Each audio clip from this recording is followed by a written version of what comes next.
Okay.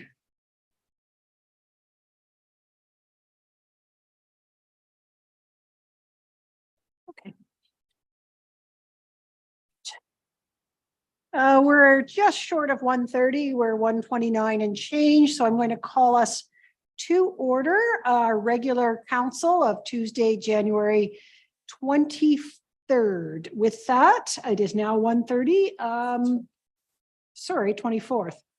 I'll call, thank you. We have an agenda. Mr. Coleman, do we have any additions or deletions from administration? Nothing from administration, Madam Chair. Thank you. Someone want to move the agenda as presented? Thank you. Councillor Verdi. Comments, questions, all in favor? Unanimous. Thank you. We have minutes from our January 10th, 2023 regular council meeting. Looking for someone to move those as being correct. Thank you. Councillor Wanchuk, any errors, omissions, or changes? Seeing none, going to call the question. All in favor? That is unanimous.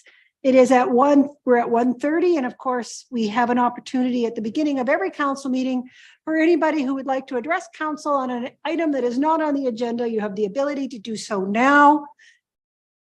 Come forward, please.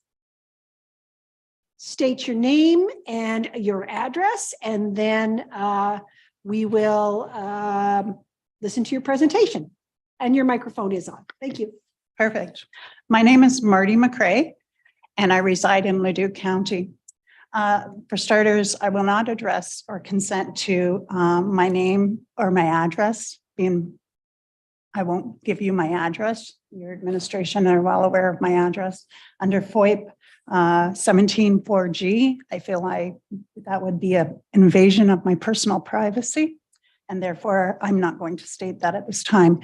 The question I do have for Leduc County is, I understand in the MGA, there is a local improvement tax that can be applied to residents in our county. And it indicates the different types of infrastructure that can be charged. My question for council is, or do you have a policy on when that local improvement tax applies and how it applies to all residents for infrastructure? It's the only question I have. Thank you very much. Thank you, Ms. McCrae. What we will do is we'll ask administration to bring you, if we don't have any questions, do we have any questions, clarifying questions for Ms. McCrae at the time? No, your question was clear. We will have administration provide you with a response. Thank you very much. On to anyone else? I am seeing no one else coming forward. For B, staff introductions, Mr. Podlewski. I believe you have two. Thank you. Yes, Madam Mayor, Council. My pleasure today to introduce two new staff members with the County and Corporate Services. First being Ashley Alexander, our Manager, Human Resources, Health and Safety. She's coming to us with some previous experience working with the town of High River and also in Saskatchewan with the city of Yorkton. She's a certified professional in human resources as well as certified psychological health and safety advisor. So we are very happy to have her on the team and we welcome her.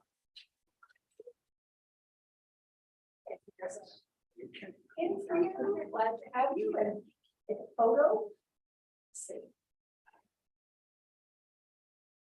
Thank you. We look forward to seeing you moving forward. Good luck.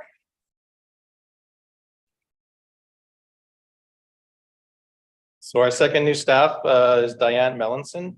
She joins us in the corporate services team, filling out our information management technician position. Started on January 10th, both of these individuals did. Diane has a true passion for information management, comes to the county with a wealth of experience, has worked in a couple of different municipalities, most recently with town of Morinville and also with Strathcona County in the past. So we do welcome Diane to the county as well. Welcome, Diane.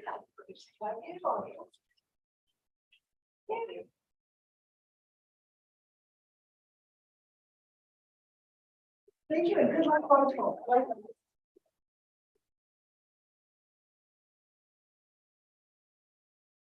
With that, I believe we're moving on to department reports, and we have Mr. Honesty with two reports. The first being Kalmar and District Agricultural Society Special Project Funding. Whenever you're ready, Mr. Honesty. Thank you. Good afternoon. A couple of weeks ago, council received a report or an update and a request from the Kalmar District Agricultural Society. They are working towards improving energy efficiency within their facility. And as council is aware that facility currently operates as an agricultural society, but also as the curling rink within Kalmar itself. We have a strong history of partnership with the Ag Society, obviously an annual operating support that we provide them, and we partner with them a few times over the years with some capital assistance grants and projects. So we've reviewed this and we've been working with the Ag Society for several months now on this goal. And we are recommending support of up to $67,000 towards some energy efficiency. We think this is a good project for us to partner with a not-for-profit. We think they're well suited to show some benefits from one of these projects. And obviously they've done a lot of work to fundraise, showing that they've raised $140,000 of their own funds towards a project. So with council support, we'll continue to work with them throughout this grant and potentially identifying any other grants that might be a benefit to them if this one doesn't work out or anytime in the future. So our recommendation is to support the amount of up to $67,000 for conditional funding. Thank you very much, Councillor Balazer, and then Councillor Lewis. Yeah, just recently last week, I was up in Grand Prairie with Mr. Kaczynski and we discussed this in a little more detail. Like he says, they do have an application in for a government grant, and if this grant of theirs does not come through, they will not be requiring this funding. Like he said, this is a backstop, and he says this will be the best efficient building in the county of Leduc. He said this will, he said there will be no need for them to come back for any other funding for years to come if they get this up there and working the way it should. So it'll be a little bit initially up front, but it sounds like maybe in years to come we'll save money. So I'd be in favor of this. Thank you. You, Councillor Lewis. Thank you. Two questions. Your motion talks about conditional funding. Is that speaking to the grant? If they're not successful, we won't be supplying them the $67,000? Correct. The conditional will come back to council if they are successful and confirm the funding and the location of the funding that we would allocate towards our budget. So right now it's just conditional support for grant purposes. Great. That was going to be my next question, what the funding source was. So thank you. Okay, any further questions? Councillor Smith? Councillor Smith, if you could put on your microphone. Yep. Thank you. I'd be comfortable with the recommendation if conditional funding was maybe a little bit more indicated for the public. I see you have an external grant, so the council provide conditional funding to them, which just, I guess, a little bit better explanation that they have. The society has $140,000, which they state they already have. They're asking for $67,000 today, but again, I'd be more comfortable if the external grant be identified as part of the condition. As part of the motion? Yes. So we could adjust the motion. Council provide conditional funding to support up to $67,000 to match the society funds of $140,000 and external grant of $64,000. Would that be sufficient? Yes, I think so. Thank you. And it's just getting put up there. If you can just double check, Councillor Smith, it is your motion? Or is it your motion? Yes, you did move it.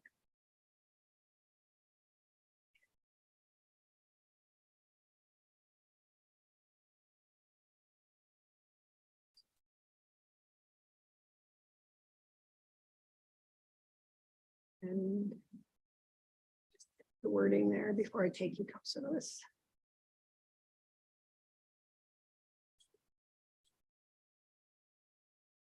Is that acceptable? Yes, thank you. Again, that clearly indicates that the society does have its own money and again, looking for an external grant and again, would indicate what the county would be putting forward today. So thank you for that. Councillor Smith, or sorry, Councillor Lewis. Thank Do you have you. a Does comment? the word to match tie us to a higher amount? To match to, Perhaps the words to match be removed?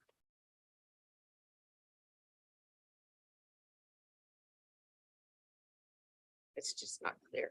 Mr. Honesty, do you have any suggestions It's not a formal matching requirement. to support would be To better? support, yeah, it's not a matching requirement, this specific grant. Municipal contribution obviously helps them be successful, but it's not a requirement to match any internal contributions.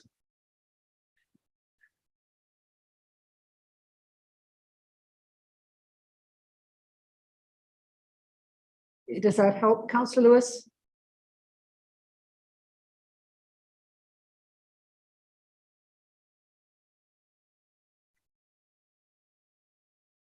To support the society funds of 140,000 and the external grant of 64. That is more clear. Thank you. Councillor Smith, is friendly amendment for you? Yes, thank you. Okay. We have a motion and our mover has made some changes and accepted it. Any further questions, comments, or debate? Seeing none, I'm going to call the question. All in favor? It is unanimous, and good luck to the society securing their grant. On to 5A2 Yellowhead Library member appointment. Mr. Honesty? Thank you. Traditionally, Leduc County Council has appointed representatives from the Leduc County Library Board to be representatives of Leduc County at the Yellowhead Regional Library. We are a member of the Yellowhead Regional Library. That service provides support to not only the Leduc County Library in New Sarepta, but to all libraries across the region. The library board has recommended 2 names to be appointed to the Yellowhead Regional Library Board, and that requires council support and motion. So those 2 names are Dana McFall and Missy Chihab, and they will continue to represent, or they will become representatives of Leduc County. Administratively, we also receive all information from the Yellowhead Regional Library Board, including minutes and any of the financials. So we're continuing to monitor that support as well. Okay, thank you very much.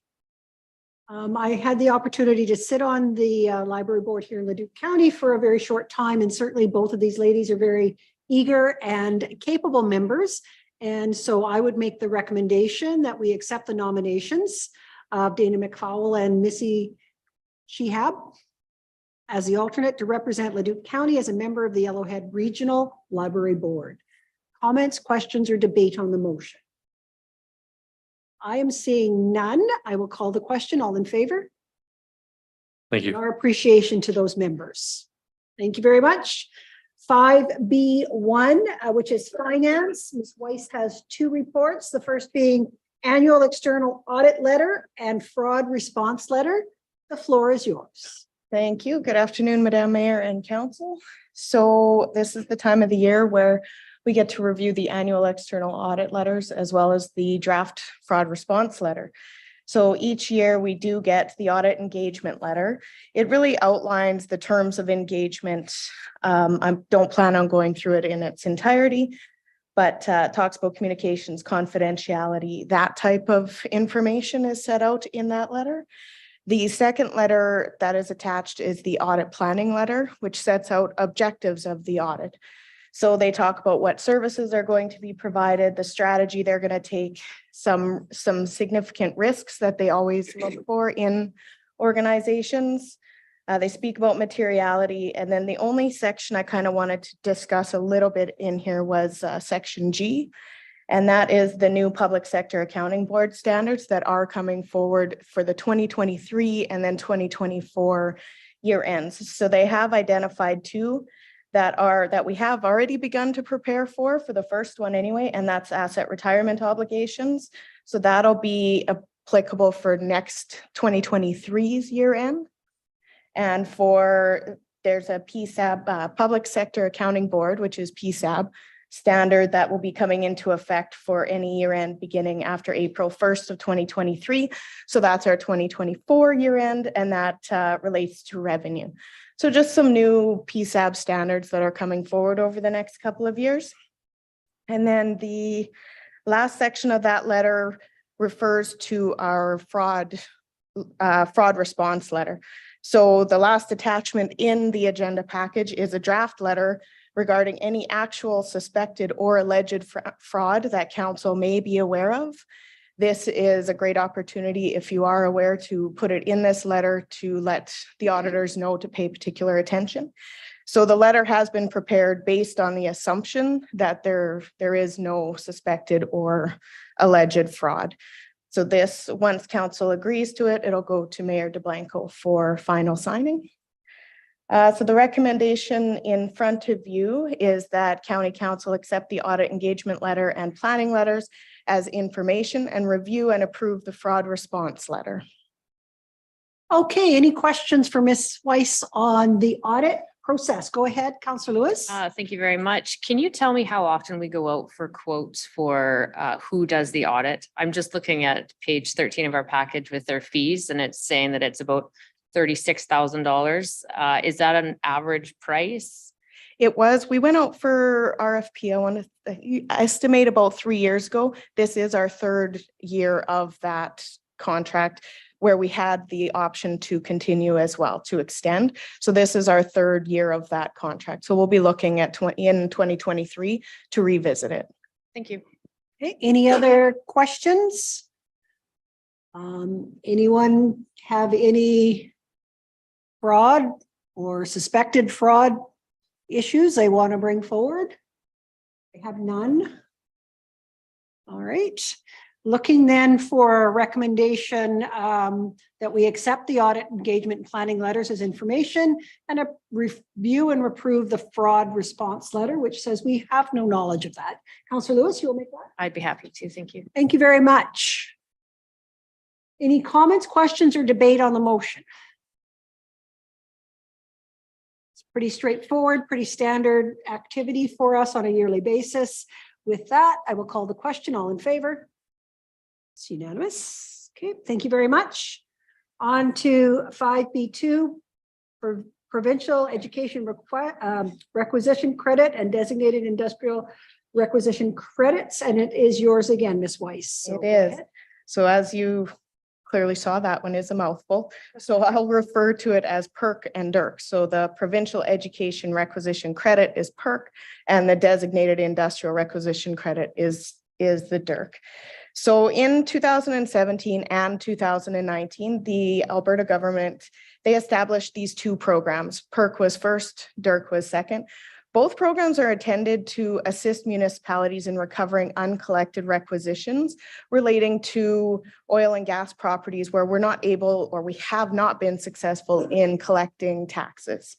So both of these programs are set to end. 2023 is their final tax year. So 2024, when I bring this forward next year, that's when it's set to expire, these programs. In addition, originally there was an annual allocation of 30 million that was reduced to 15 million in 2022. So just kind of some of those things that are going on in the background. So it is imperative that we get our application in on time. It has already been filed. So the second component here is administration looks at the three different tax accounts, assessment classes. So oil field building structures, machinery and equipment, as well as linear. So we determine which accounts would qualify under these two programs.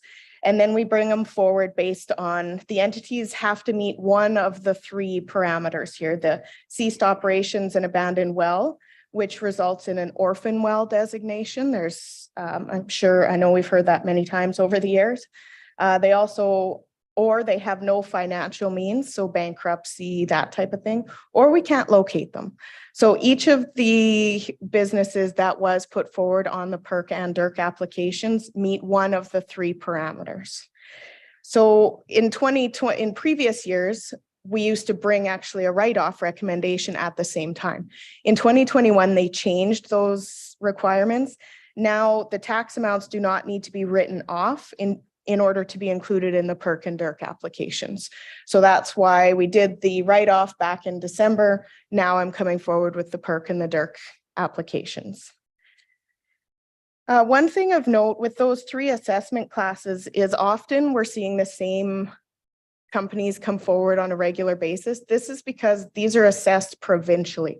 So each of these three classes are actually assessed through the province. So until they stop assessing, we have to continue kind of following this same process on an annual basis. For the total outstanding tax balance on the tax rolls is $114,041 and some change. So of that 114, we're looking to recover 20,870.15 for the provincial education requisition and 481 of the designated industrial requisition. So that is what the recommendation says. I'm happy to read it if you're ready for it. Let's just see if we have any questions for Ms. Weiss at the time. Go ahead, Councillor Verdi. Is there any other means to collect the tax? Right now, we're going through regular collection methods that we do here in the county. So phone calls, letters, collection agencies. For the oil and gas, we cannot put a tax notification on their property just because there's no physical property connected to it. There was a new bill put forward I want to say at the end of 2021, which does allow us to place some different caveats on it. There's just pretty few details at the moment. So Ms. Weiss, is the $114,041 and change, is that just the education portion or is that the full tax notice piece? that's the full tax notice piece. Okay, and on taxes, is it about 50% is education tax? I'm trying to think of our loony. I want to say it's around the 27%. Okay, I thought it was higher. Okay, nope, that's fine. Just was double looking at those numbers. Any other comments, questions? Okay, let's ask Ms. Weiss to read in the motion then. And I will move the motion that will be read with the correct acronyms by Ms. Weiss. All right. The recommendation is that County Council acknowledge that they are aware of the 2022 Provincial Education Requisition Credit, or PERC, and Designated Industrial Requisition Credit, DIRC, application for $20,870.15 and $481.31 respectively, and that Leduc County remains obligated to remit the education property tax requisition to the Alberta School Foundation Fund, ASFF, for these properties. Be happy to move that. And I did hear you say that 2024 will be the last year. For the 2023 2023 tax year, yes, that's correct. 2024. All right. Any more comments or questions, debate on the motion? I am seeing none. We are grateful for that assistance. I mean, unfortunately, it's not all, but we are grateful for that. All in favor? Unanimous. Thank you. Thank you. We're going to go to Mr. Broadbent right now before he sits down. We do have a public hearing starting at 2, but we are not at 2 o'clock yet. So we will go down to 7A1 and probably 7A2. So 7A1 is 2023 motor grader purchase. Thank you, Madam Mayor and Council. Before you is a report very similar to what Mayor and Council saw last year, addressing the increasing pricing of motor graders as they come back for tender. So the recommendation before you is that Leduc County Council authorize up to an additional $73,000 to be used from the capital asset life cycle management, machinery and equipment management reserve, or internal savings to fund the increase in price from the purchase of these 2 motor graders. So within the report, you'll see we went out to bid using Canoe Procurement Group of Canada for the purchase of 2 new motor graders. Before you are the 2 brands of motor graders that we received bid pricing back on. So at interim budget, council approved interim budget at $580,000 per motor grader. And the motor graders that we recommend moving forward with came back at $616,000 per motor grader. Before you is a report prior to final budget, bringing it to council for your consideration so that we can get these 2 motor graders ordered. Thank you, Councillor Scobie. Seemed to me, I asked when we were doing this, if this was covered this year, back when we were doing interim budget. And we thought we had this covered, that cost wasn't gonna happen to us again this time, but obviously somewhere it's. Yeah. Yeah, when we got quotes, so when we got pricing quotes back prior to interim or when we were developing our PPDs, we call them, project profile documents, they came in at $580,000. And the costs are now at 616. So that's 6 months. Supplement that. Does that still keep, did John Deere raise their prices as well? Like, both of them have gone up the same, or, Yeah, or they does have. that change the outcome of our bid process? No, both have went up the same. And in fact, the John Deere are in excess of what we're recommending.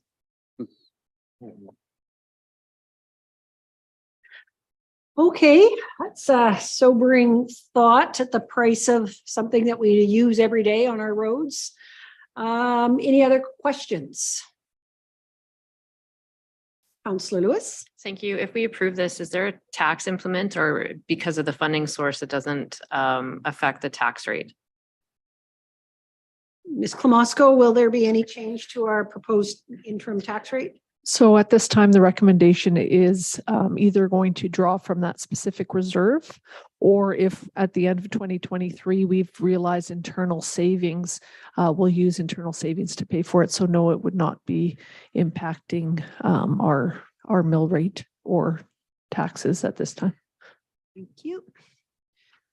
Okay. Any other questions? Go ahead, Councillor Verdi. Has there been a financial review of comparatively between going private for this work versus doing it internally? Yeah, you bet. So last year, Leduc County embarked on a fairly significant project with our finance department, and we looked at a 20-year projection because we do have one of our 11 greater beats is in fact a contract beat. And so we absolutely did. We projected out 20 years based on replacement of these motor graders. We provided internally administration with 6 different scenarios in terms of contracting out this service, purchasing motor graders outright, guaranteed buyback purchasing, lease to purchase, a bunch of different scenarios and narratives. And absolutely, it was considered, and moving forward, still purchasing outright for the service level we want to achieve is what is recommended. Okay, looking for someone to make a recommended motion. Councillor Ascobi. That Leduc County authorize up to $73,000 be used from capital asset life safe management, machinery, equipment management reserve, or internal savings to fund the increase in price of the purchase of 2 motor graders, 2023 CP009, 2023 CP010. If we make this, thank you for the motion. It's on the floor. Once this is done, is this locked in now? Absolutely, yeah. The PO gets issued based on this price. But we're not expecting them until February 24. Correct. And we anticipate that our last year's purchases of the 2 motor graders should be coming before the end of March. Crazy times. Okay, we have a motion on the floor to authorize the payment. Question? Just a comment. I know Mr. Broadbent would not be sitting in front of us if he didn't have to be asking for more money. I could feel his anxiety from here, so I appreciate you bringing this forward. All right, all in favor? It is unanimous. We have, we're not quite at 2 o'clock, so go ahead. We can do your next one, which is heavy equipment rental service agreement multi-year. Yes. So it is a multi-year agreement. So we provided a report to Public Works Committee referring a decision on to council to enter into a multi-year agreement with ProGrade Service Limited for the heavy equipment rentals. So last week when we provided this to the Public Works Committee, the recommendation is before you there. And the Public Works Committee did carry it unanimously. And as part of our administrative process we bring this forward to council as per our procurement policy that we have to enter into a multi-year agreement and council has to make a recommendation. Any questions? And again, thank you. We did have an opportunity to just discuss this in length and ask numerous questions at our Public Works meeting. Any further questions for Mr. Broadbent at this time? I am seeing none. I'm looking for someone to make the recommendation. Thank you. Councillor Verdi, if you can just read it into the record, please. Leduc County authorize entering into a multi-year agreement with Pro Grade Service for heavy equipment rentals. Thank you. There is a motion on the floor. Looking for any further debate, questions? I am seeing none. I will call the question. All in favor? It is unanimous. Thank you very much. Thank you very much for your flexibility today, Mr. Broadbent, coming in early. With that, we are at 2 o'clock according to my computer right now. So with that, I will call a public hearing to order. Council is here to listen to the information presented and make a decision on the matter that is the subject of the hearing. This is a formal hearing and not a debate. Everyone wishing to speak who has pre-registered will be given an opportunity to speak once to the matter as called on by myself as chair.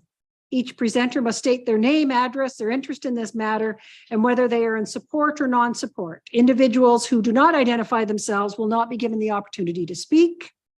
Presenters are asked to stay within a 5-minute time limit of their presentation and are encouraged when speaking to keep the presentation to the point and refrain from restating points raised by previous speakers if possible. If new presentation materials are provided, you may be required to email a copy to our legislative coordinator. And with that, I will call upon Mr. Ansaldo to begin the presentation, which is the subject of the hearing. The floor is yours. It turned red one. Okay, that is on. Never mind. My apologies. We're here today with regards to the Southern Country Residential Area Structure Plan. The recommendation before council is that firstly, council hold a public hearing to receive both oral and written submissions on the proposed Southern Country Residential Area Structure Plan. And secondly, that subject to input received at the public hearing, council gives second and third reading to bylaw 2422 to adopt the Southern Country Residential Area Structure Plan. There is the option that on conclusion of the public hearing, council give the Southern Country Residential Area Structure Plan second reading and defer third reading to a future date. As council is aware, in December of 2019, Leduc County and AV Exterior Homes entered into a memorandum of understanding to undertake the Southern Country Residential Area Structure Plan. At this time, we have conducted a fairly thorough process and including the first reading for the plan, and now we're looking at the public hearing. There is one note I need to clarify. In the report submitted to council, it was stated that the advertisement for the public hearing was conducted on the 6th, the 13th, and the 13th of January. This has turned out to be incorrect as Leduc Rep didn't run our ad on the 6th, but we did run on the 6th and the 20th, which is 2 consecutive weeks and is in accordance with the county's alternate advertising bylaw. And now I'll hand it off to Peter Vanna from B3 to give the presentation. Mr. Vanna? Good afternoon, Madam Mayor and Council. I'd like to maybe just give you a bit of background before you get into the public hearing. Just to kind of refresh ourselves in terms of where it is in terms of the planning framework.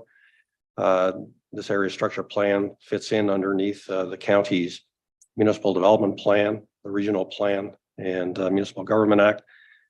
And then any applications coming forward for development would then have to go through the outline plans and subdivision and land use bylaw amendments.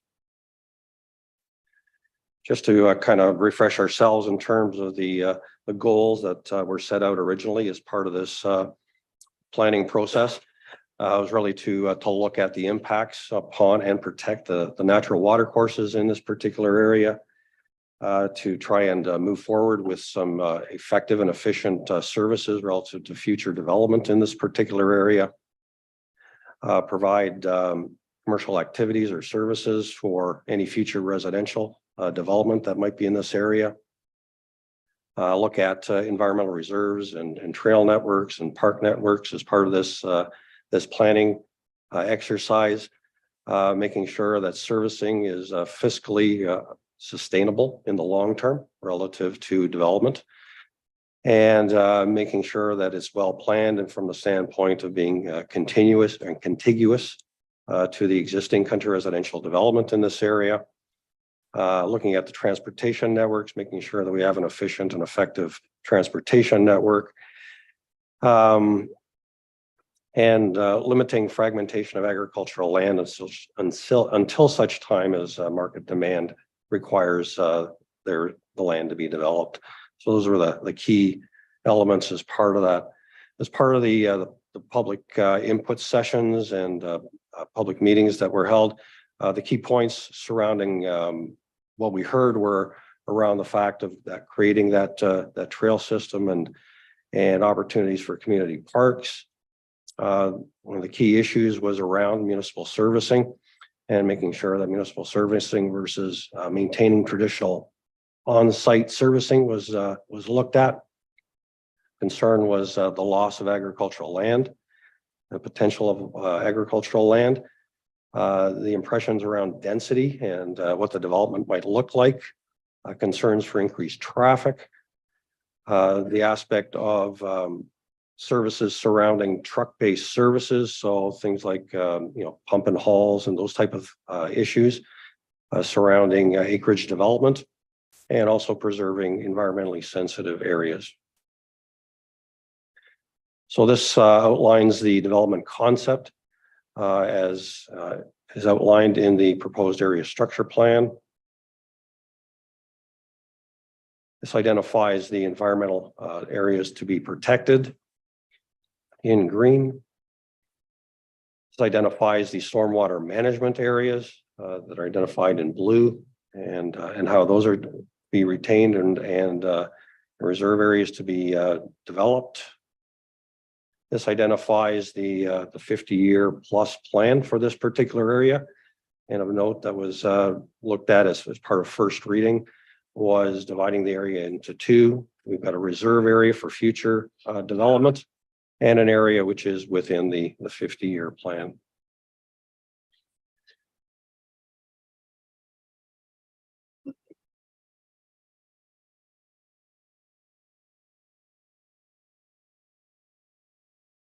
Likes to get away on me. Sorry about that. So changes since first reading, and maybe I'll just refresh what we sort of dealt with prior to first reading.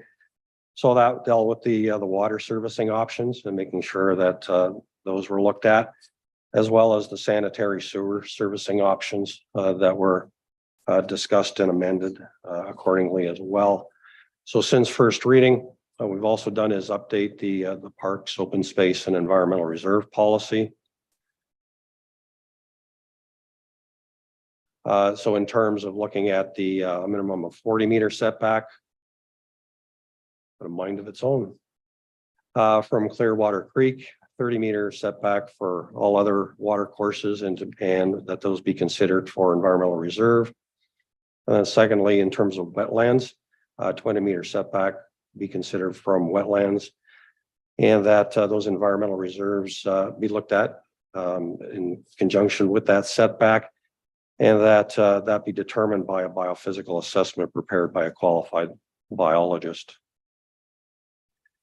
So I'll be happy to answer any questions before you open it up to the public. Okay, any questions related to the presentation on the outline plan? Go ahead, Councillor Lewis. Thank you. Can you go back to the picture where it shows your environmental, all the green? That one. So the policy that you just changed, does that not impact a whole lot of this for you? If I may, if you could go to the policy change slide just for reference. The primary reason for the policy change is that we found on internal review, we felt that there was some possible confusion because it was one policy that covered all circumstances. So we have, so the intent of the policy change was to separate them into two distinct policies, one with regards to the 40-meter setback and as environmental reserve, and the 30-meter setback from all our water courses, and then a secondary policy there to specify that the 20-meter wetland setback is an environmental reserve or registered against the title. So the intention is to provide clarity about what the expectations were from the county for the different types of setbacks, which were outlined in the original policy, but we just felt that that might be difficult to clarify which was ER and which was possibly not desired to be as straight reserve. The actual amount of area being protected should be consistently the same, as there's no change in the actual setbacks. Okay. All right. Councillor Lewis is fine with that. Any further questions for administration at this time? Go ahead, Councillor Birdie. From the what we heard report there, I saw some notes based on public feedback thus far. Have those notes been included into the planning phases? And if so, how? The plan itself is informed by the public engagement. The majority of public engagement was undertaken in 2020 and 2021. And so that was incorporated into the plan at that point. The changes since then have been in response to further engagement, primarily with council regarding servicing and opportunities in the council's direction. So it is an iterative process. So this is not the first draft by a strong stretch, but yes, absolutely. The public feedback we've received, we've tried to incorporate wherever we could.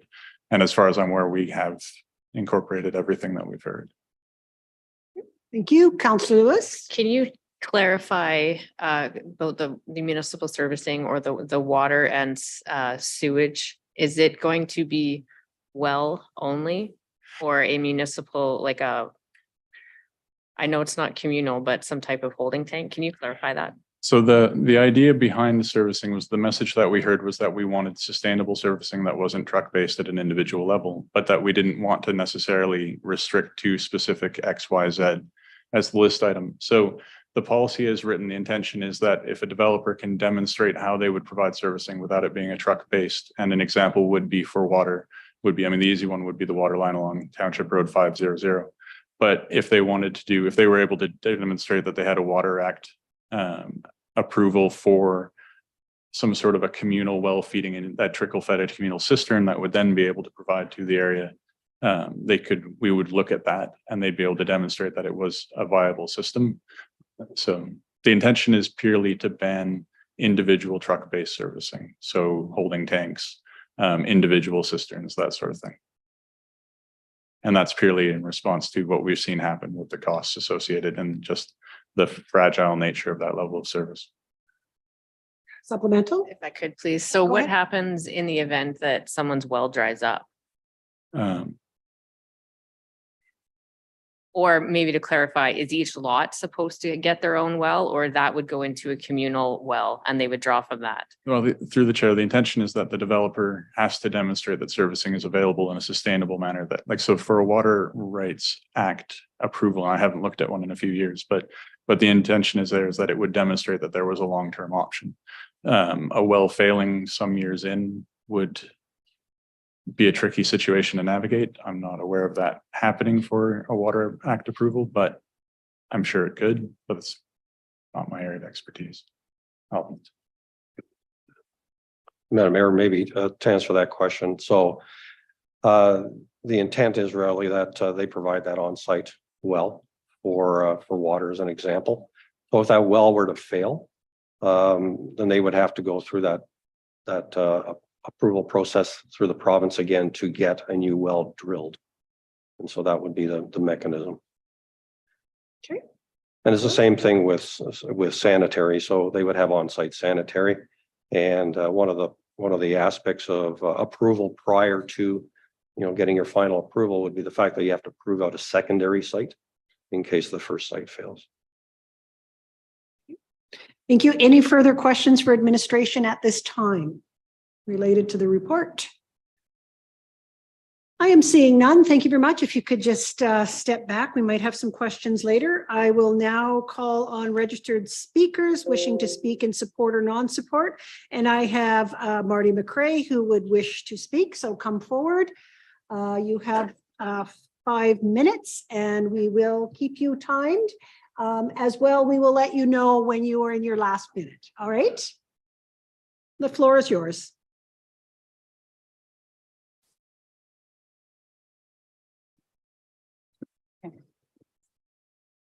Some of the questions I did get answered.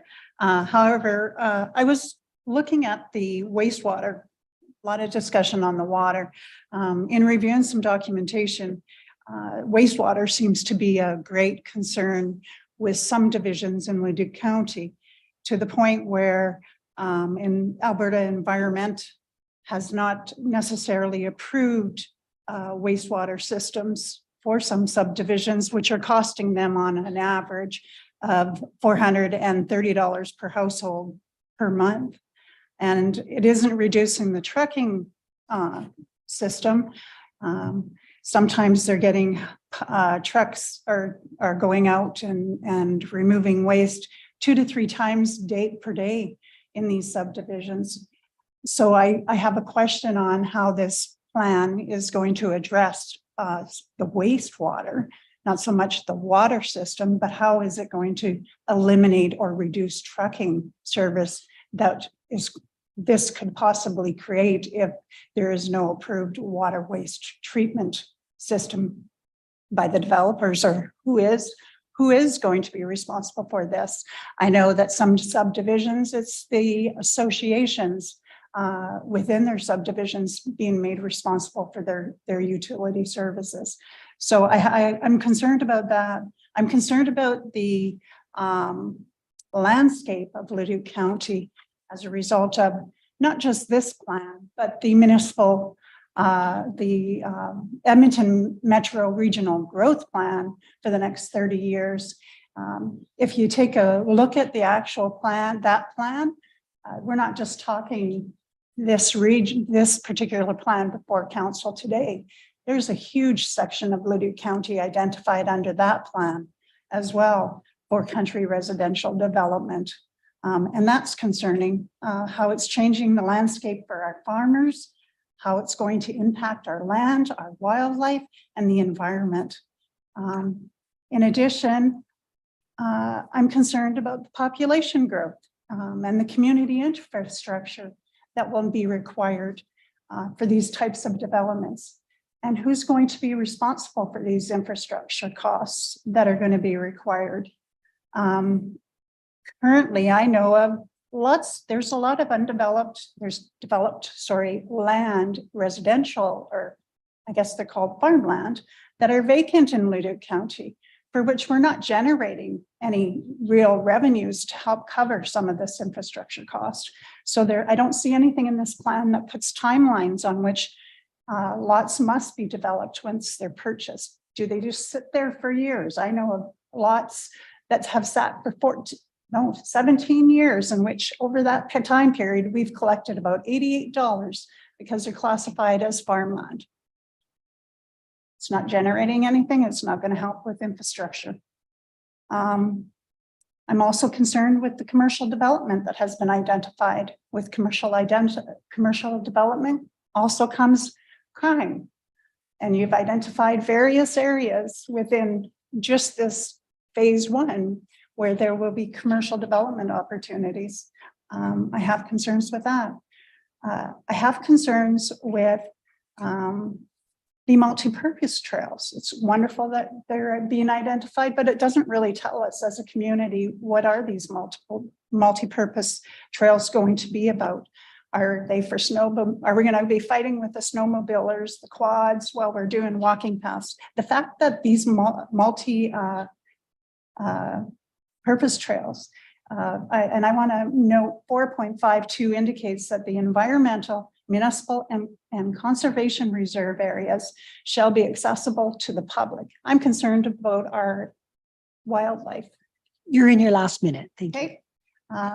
And then the only other things I really want to point out is there's some confusion in your documentation where it refers to the western half of the development concept of this plan is considered the reserve area, quote, which creates confusion for me because the table indicates the eastern side of the plan. Also, in reading the policy, there is a reference of 6.54 in the plan, which I can't find, which I would love to read. So I'm not sure what that's referencing. And the only other thing is community engagement. I didn't feel, although we were in COVID, we haven't been really communicated with, as was indicated, since 2021. It would have been nice to have been able to participate a little more. Thank you. Thank you very much. And That's quite I don't think Counselor Lewis meant for that to be quite as loud. We're okay. No problem. Thank you very much. Does anyone, hang on, Ms. McCray, any clarifying questions for Ms. McCray, or our questions and comments were pretty clear? Okay, thank you. Okay, I'm just going to get into that. Is there anyone else who's registered to speak? Come forward, please.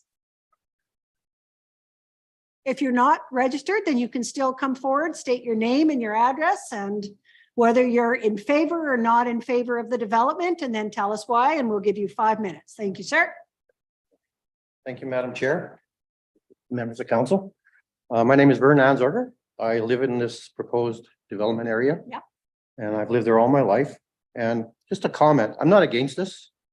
I own lands, and as far as I'm concerned, I'll never develop, but I'm still not against it. But I'm glad Kelly Lynn brought up about the water issue, because like I said, I've lived there all my life. We have good quality water, but we don't have quantity.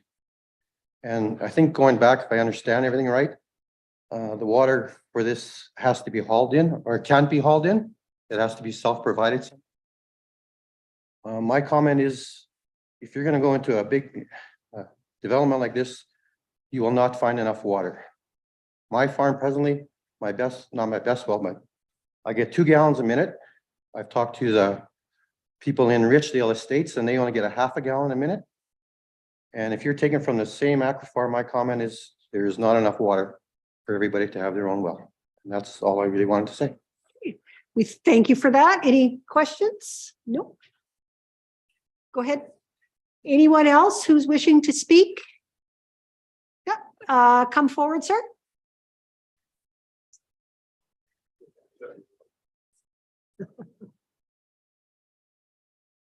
And again, state your name and your address, whether you're for or against, or much like your colleague, just want to provide some information.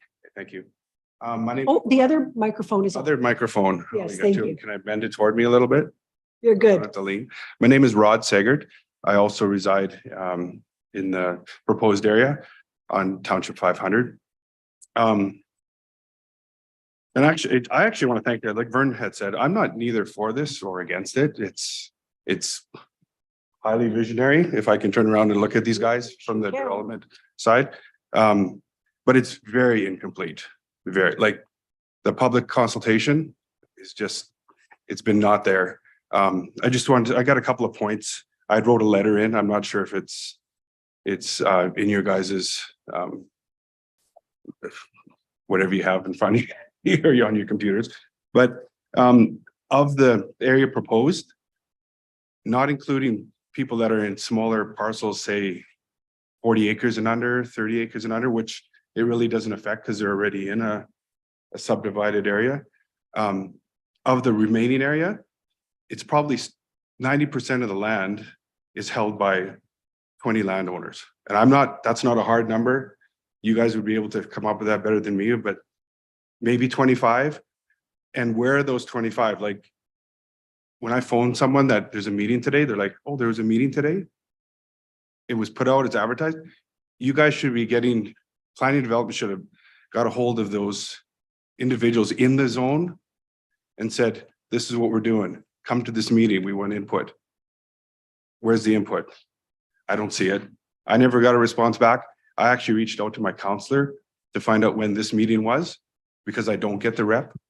I don't pick it up, haven't read the rep because it's only 2 pages long for 10 years. Everything's online. So let's get online, right? So another little quick point, which was alluded to earlier. Why put such heavy restrictions, draw a line around a certain area when we have a broader area that's already being dictated by the Greater Edmonton and by the county itself? Why are we just shoving everything into a small area? I mean, pros and cons. Is it better to have all the acreages in one spot, or should we have them dotted throughout the county? I'm indifferent about that, but where's the explanation around why we're doing such a dense area? And one of my main concerns is, how is it? Because I actually reside in, I mean, they talk about things that have changed. I believe the initial plan, there was no reserve. It was just all one area. Now we've cut it in half, and I happen to reside in the reserve side, I think. As alluded to, we're not quite sure because maybe it's a grammatical area on the development side. But if it is the east side, I reside in that. How does that affect my land values? Am I going to be able to subdivide? Can I take first subdivision out without a problem? Am I going to be able to take marginal land and say, this is fit for 3 homes? It's not good for farmland. We farm, I know the value of farmland, but can I take this naturally divided area and put multiple homes on it? Or am I going to be, oh no, you have to divide, you have to develop the whole quarter, the whole half section before you get approval. Those are some of the concerns around development.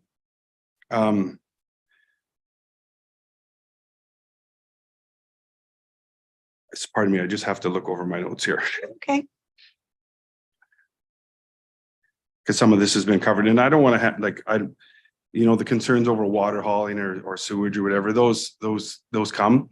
But have we consulted greater developers, like big developers, and said, look, this is our plan for our county. Is this feasible for you guys? Like, does this look like you guys could actually come in, provide water, provide sewage, and build a subdivision a quarter at a time, 80 acres at a time, whatever it is it?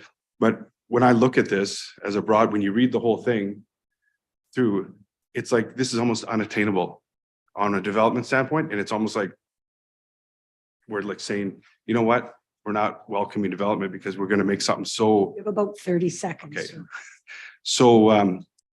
So restricting that we won't be able to develop, period. So these are just some of my concerns. I thank you for your time. And I'd like to actually hear some response to some of these because I haven't, whether it's been by phone call or email or that sort of thing. Okay. Thank you very much. And just, you could sign. Perfect. Is there anyone else who would like to address council during this public hearing? I am seeing no one coming forward. I will ask our administration to come back forward. Have a few questions. Yeah, the administration. Yeah.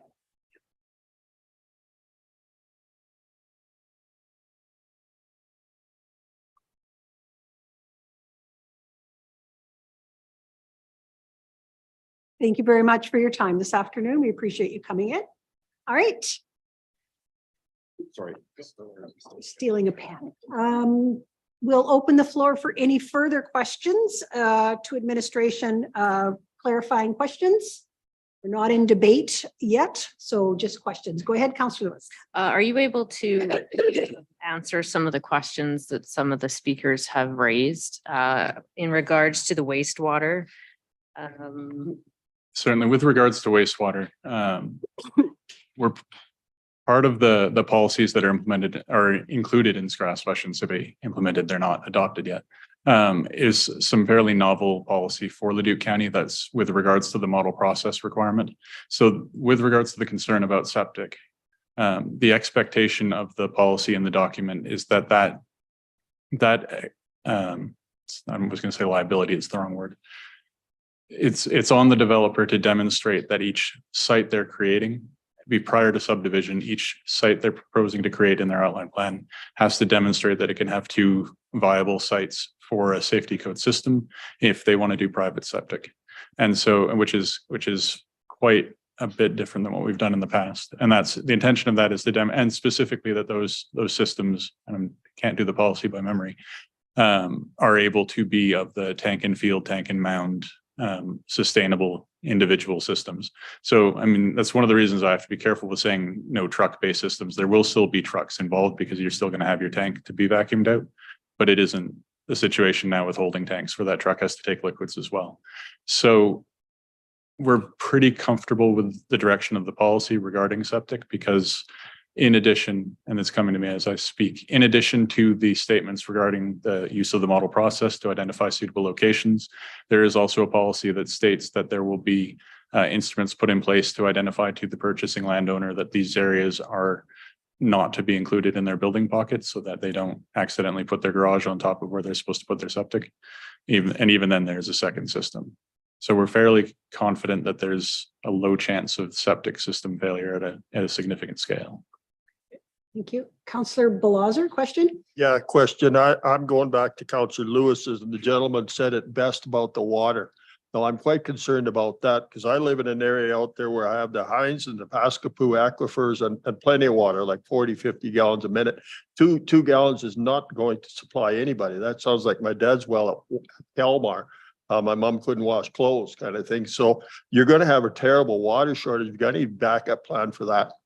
If I may, with regards through the chair, with regards to the water system, there is very much the existence of the regional line right on Township Road 500. So if a larger scale development is coming in such that it would require more than could be provided through groundwater, there is, I mean, it's not an inexpensive option, and I won't speak to the economics of it, but there is absolutely a fail safe available because there is that regional line directly along the planned boundary. I have two questions, Mr. Ansaldo. The first question is which side, just to clarify, which side is reserve, east or west? And apologize if that was confusing. It is the east side, and So we the thought east side we is thought we'd caught all those because there was a bit of a. No, that's no problem. Things happen. Related to then anybody who is on the reserve side, would they be able to, as farmers, subdivide out a homestead, or are they limited to what they can do if this area structure plan is passed? As with all area structure plans, there's no actual constrictions on the existing uses of the land. It is and continues to be agricultural land, and therefore all opportunities continue to exist. Okay, thank you. Any further questions? Back to Councillor Lewis. Thank you. There was a comment saying that section 6.54 of the plan was missing. Are you able to tell us what that is? I'm not off the top of my, through the chair, not off the top of my head. I'm sorry. We'll look into that. There are a few sort of technical issues to do with updating the draft, and we'll have to see what happened with that. Okay. Thank you. Further questions?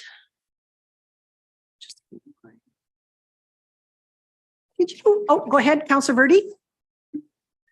Your finalized plan will include a detailed analysis on the water, the sewage, and any other municipal services or lack thereof, correct?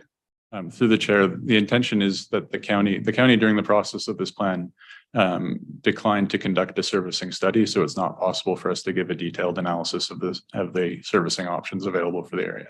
We generally know at a high level, we know that there is the water line along 500. We know that there's the lagoon at New Sarepta, but we haven't conducted the intention of, I'm going to regroup for a second. The intention of the plan is to provide sort of the higher level guidelines for the development of the local or outline plans to guide the actual development. And so at that point, the more technical investigation as to how services would be provided would be undertaken.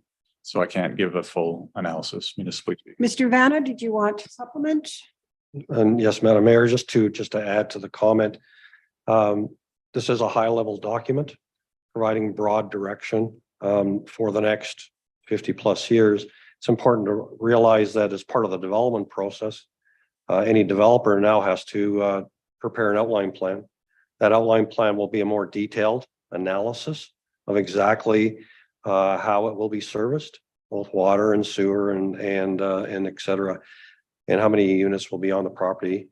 And they will have to prove out water. They'll have to prove out the individual sites that are to be developed as part of that process, and therefore leads into redistricting and subdivision.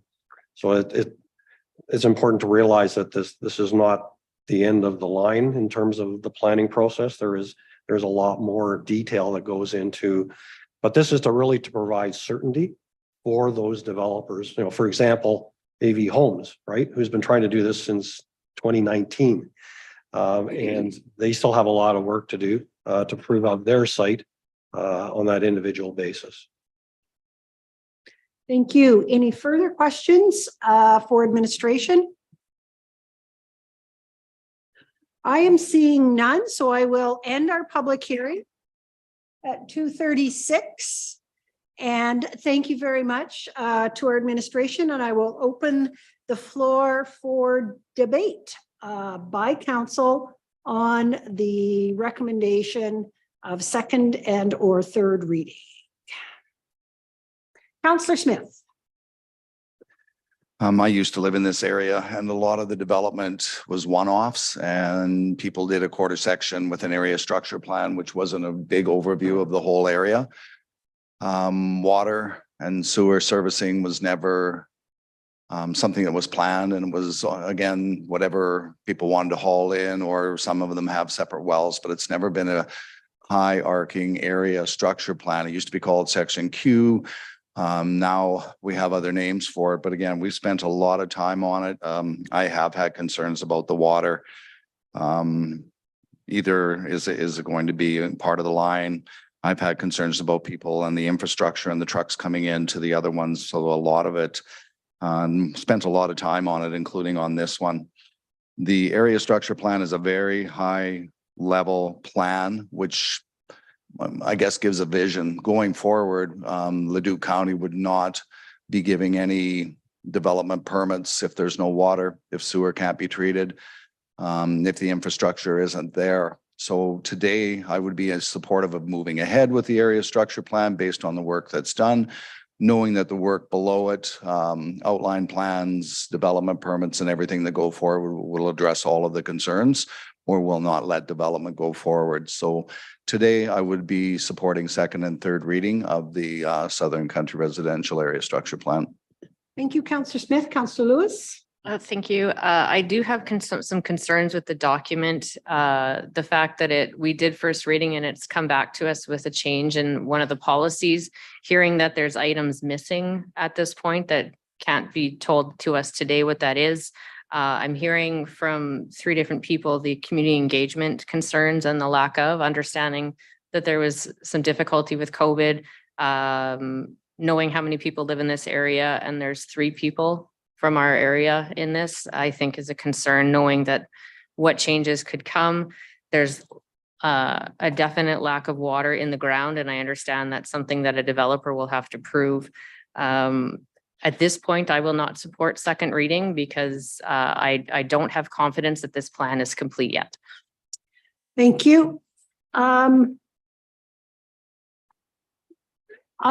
want to thank both administration and the consultant for doing this work. We challenged them, and I think Councillor Smith said it well. We said that we don't want to be putting people where there's actually no water and you can't do sewer, because that ends up being a long-term cost for the county over time. And we're seeing that. We're paying for those kinds of decisions now in numerous subdivisions out in the east part of our county, where exactly as we heard one of the speakers say, people are starting to not being able to afford to truck water in and truck sewage out on a daily basis. And that's from a county perspective. I think from a municipal perspective, that's not wise development.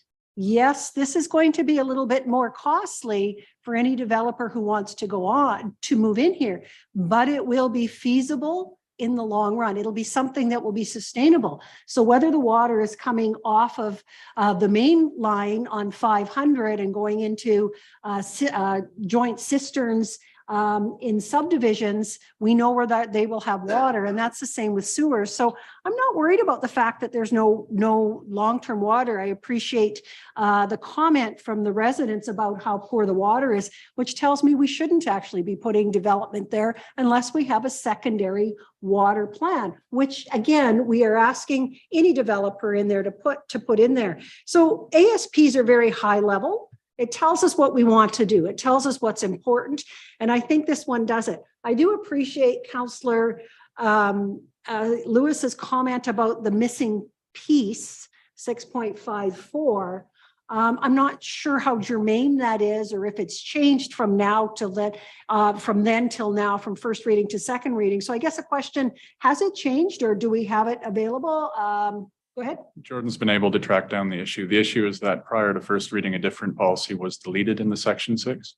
So 6.4.4 is 6.5.4. Okay. However, the fact that we missed the fact that that policy number is referenced elsewhere in the document is something we'll have to So there's been no change. Something was removed. There's been a numbering error. But that was prior, that would not have occurred after first reading. That would have. That was prior. before first reading.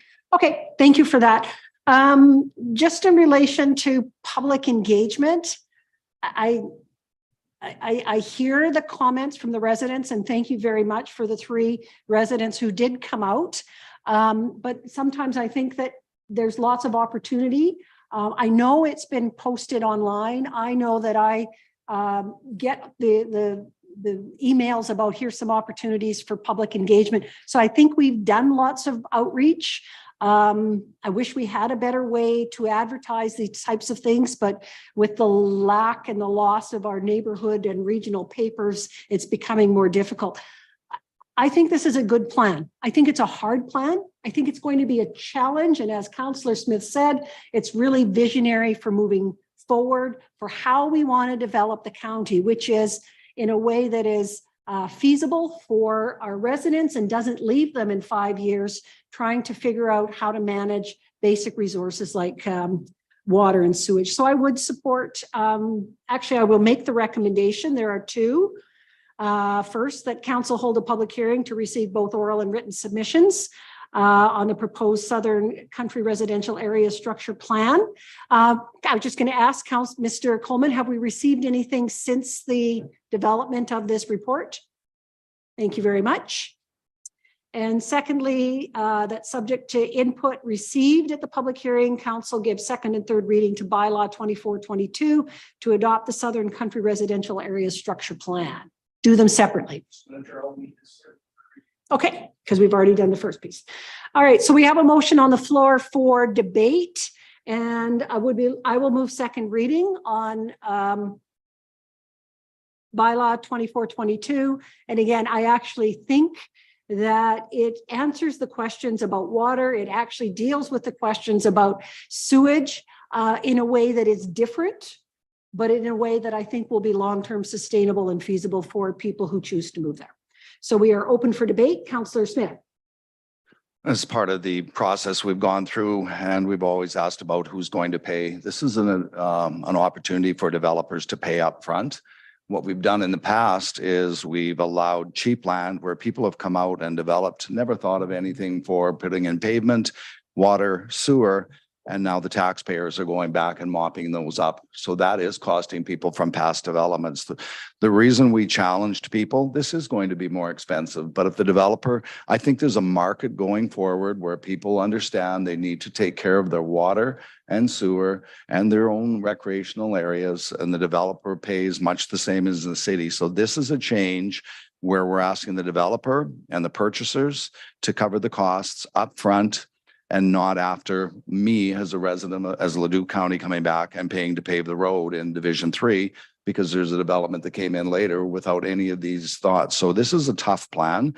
The developers will look at it, and anybody that wants to take it on, I believe development has to change, where Leduc County can't just be a place for cheap land that all of us pay for later for services. So again, through a lot of hard work, I will definitely be supporting 2nd reading today. Thank you.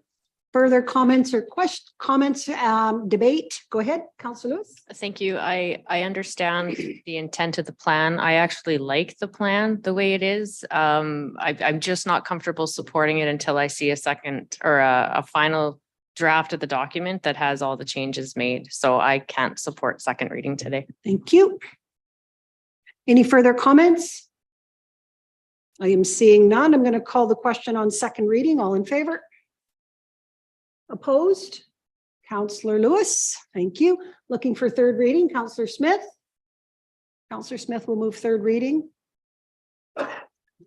I'm not seeing any additional debate. Councillor Lewis. I have not seen the final draft since before 3rd reading, so I will not support 3rd reading. Thank you. All in favor? Oh, sorry, Councillor Scobie. I think actually I would agree with Kelly on this one, that maybe we should see a final draft, not that there's some coming in the wind. I think it's a solid plan. It's covering what we want to do, but perhaps we should see a final draft before we pass the 3rd reading. Okay, we have 3rd reading is on the floor right now. Any further comments? Debate? I am seeing none. All in favor? That is Smith, DeBlanco, and Wanchuk. Opposed? That is Belazer, Lewis, Verdi, and Scobie. Third reading has not passed. Mr. Coleman, may I ask a procedural question? Madam Chair, it'll come back to you at the next council meeting. I was just going to ask, because it does talk about, is there an opportunity, I'm looking at the options, is there an opportunity to make a request for the information that Councillor Lewis was looking for, or will we just assume that's coming back? The final draft will be included for. Final draft will be included at our next council meeting. Thank you very much. Thank you. Thank you again for your hard work. With that, and great debate to council. Thank you very much. I really appreciate that. With that, we are going to move in camera. Thank you again to all of our residents who came out today. We really appreciate it. And we need a motion to go in camera. Councillor Lewis, thank you. All in favor? Unanimous, and we will wait until we are cleared by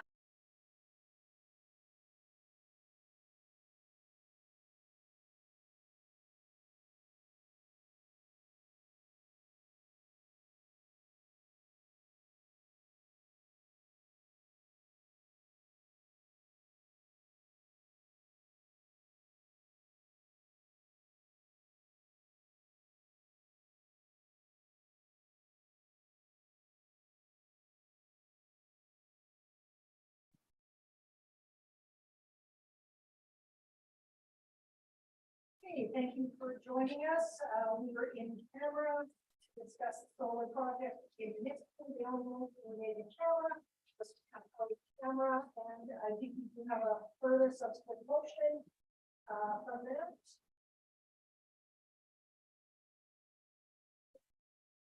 I think someone to make that motion. Councillor Smith, go ahead. If you look over your shoulders closer. That Leduc County Council started $1,000. About that. That Leduc County Council accepts a lease value of $1,000 an acre per year for Plan 1422750 Block 1 Lot 1 PUL for the purpose of constructing a solar facility. Thank you very much. We have a motion on the floor. Any comments? Yeah, go ahead, Councillor Smith, and then I have a comment as well. Again, as this is new to a lot of areas, some other places are going through. I think this is a well-placed area where we can try to generate power in areas where, again, where there's not much use other than a storm retention, and we would want to encourage people to look at rooftops and other areas that they could double up on use. So, again, we're not losing farmland, we're not losing commercial property. Or anything, we're just doing a second use to the stormwater. So again, well placed in my opinion. Thank you. I too will support the motion. I actually think this is a great pilot.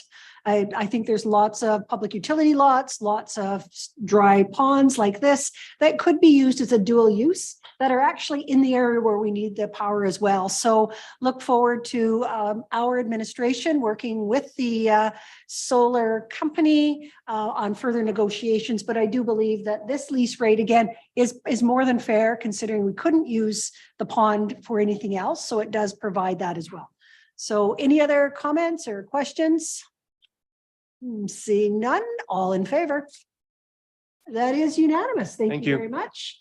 And with that, I will adjourn at 2:58. Thank you.